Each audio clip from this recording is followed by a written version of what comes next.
Bon matin tout le monde. Ce matin, je voudrais vous encourager de mettre tout en œuvre pour atteindre le cœur.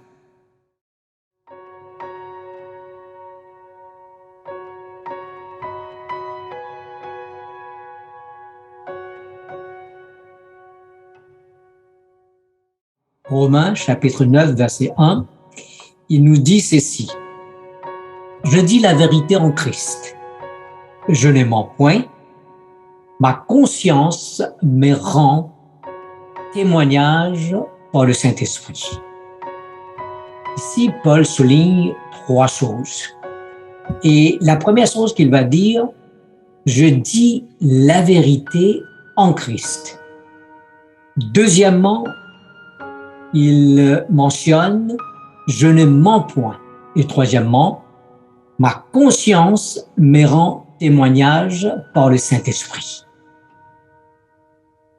Ici, on voit que Paul fait un serment authentique. Ses adversaires juifs l'accusaient de manque de sincérité. Qu'est-ce qui se passe? Il se montre ici comme un vrai patriote. Les Juifs, à l'époque, constituaient le peuple élu de Dieu, mais semblaient maintenant avoir été évincés par une église formée majoritairement de croyants instables. En réalité, seul Jésus peut nous sauver.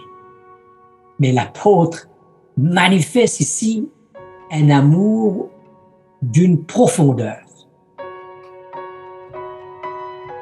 Comme Jésus, il est prêt à se sacrifier pour le salut des autres.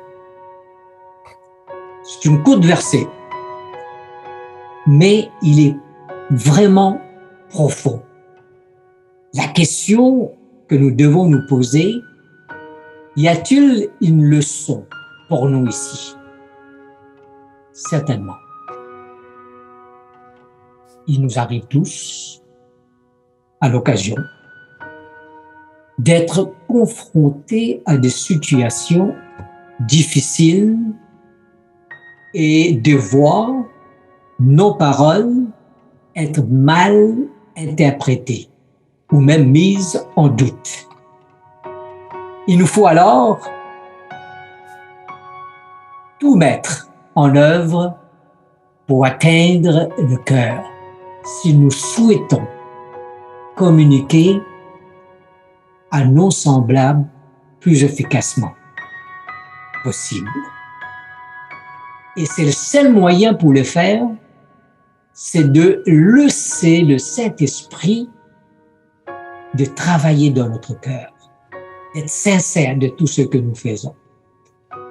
Et en faisant ce que Dieu veut que nous faisions, eh bien, le monde alentour de nous, à un moment donné, ils vont changer leur fusil d'épaule. Eh bien, j'espère que ces quelques mots, encore une fois ce matin, puissent nous aider vraiment de toucher le cœur des gens qui sont autour de nous, qui sont à la recherche. Et je vous souhaite que vous allez partager ces messages à vos amis, à ceux qui vous entourent, à ceux que vous aimez, et surtout, à ne pas oublier de cliquer sur les likes. Bonne journée.